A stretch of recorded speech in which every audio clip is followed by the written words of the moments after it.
வளையிற பகுதி இருக்கும். இது வந்து நமக்கு தேவையில்லை, அதை மட்டும் கட் பண்ணி வச்சுட்டு மீதம் இருக்கிற பார்ட்டை வந்து இந்த மாதிரி குட்டியாக ஒன்று கொஞ்சம் பெருசாக ஒன்று இந்த மாதிரி நம்ம எடுத்துக்கிறோம். சரியா?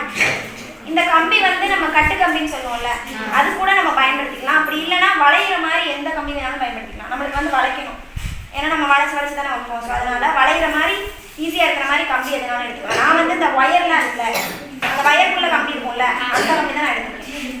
சரியா? இப்போ அந்த கம்பியை வந்து இந்த குட்டி ஸ்ட்ரால வந்து நடுவில் ஊசியோ இல்லை ஊக்கோ வச்சு ஓட்டை போட்டோம்னா ஓட்டை விழுந்துடும்.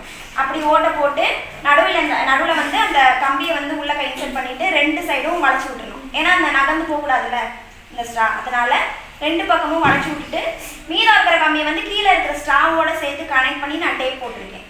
தெரியுதா? இதுதான் நான் பண்ணியிருக்கேன்.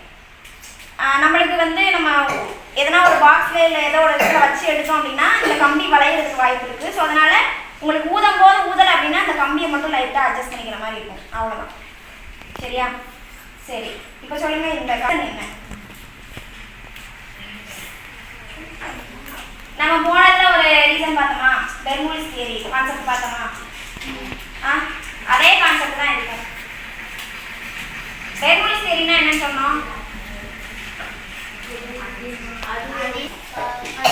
காற்று இருக்கும், காற்று இருக்கும். அப்ப காற்றுடைய மூலக்கூறுகள் உள்ளக்க ஃபில்லா இருக்கும். சரியா? இப்ப நம்ம ஊத ஆரம்பிக்கிறேன் அப்படின்னு ஊதுறதுக்கு முன்னாடி உள்ளக்க இருக்கிற அழுத்தமும் வெளியே இருக்கிற அழுத்தமும் சமமா இருக்கும். நம்ம ஊத ஆரம்பிக்கும் போது உள்ளக்க இருக்கிற காத்தெல்லாம் நம்ம ஊதி இந்த சைடு வெளியே தள்ளிடுவோமா? அப்ப உள்ளக்க வந்து காற்றினுடைய மூலக்கூறுகள் கம்மியா இருக்குமா? அதை நம்ம என்னன்னு சொல்லுவோம்?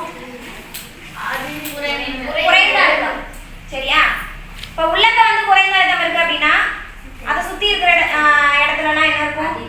அதிக அழுத்தம் இருக்கும். காத்து எங்க இருந்து எங்க போகும்? அப்போ எங்க இருந்து எங்க போகும்?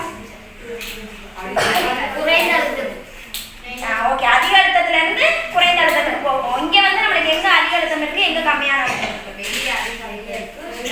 வெளியே வந்து அதிக அழுத்தம் இருக்கும், ஸ்டாக் உள்ள வந்து குறைந்த அழுத்தம் இருக்கும். அப்ப வெளியே இருக்கிற காத்து உள்ளக்க வர ட்ரை பண்ணும். வரும்போது நடுவில் இந்த ஸ்ட்ரா நடுவில் இருக்கு இல்லையா, ஸோ அந்த ஸ்ட்ராவையும் சேர்த்து தள்ளிக்கிட்டு வரதுனால தான் இது வந்து நம்மளுக்கு வேகமாக சுற்றுது. வெளியே இருக்கிற காற்று உள்ளக்க நோக்கி வரணும், வர வழியில் நடுவில் இந்த ஸ்ட்ரா இருக்கிறதுனால அதையும் சேர்த்து தள்ளிக்கிட்டு வருது. சரியா? புரியுதா? இவ்வளோதான்.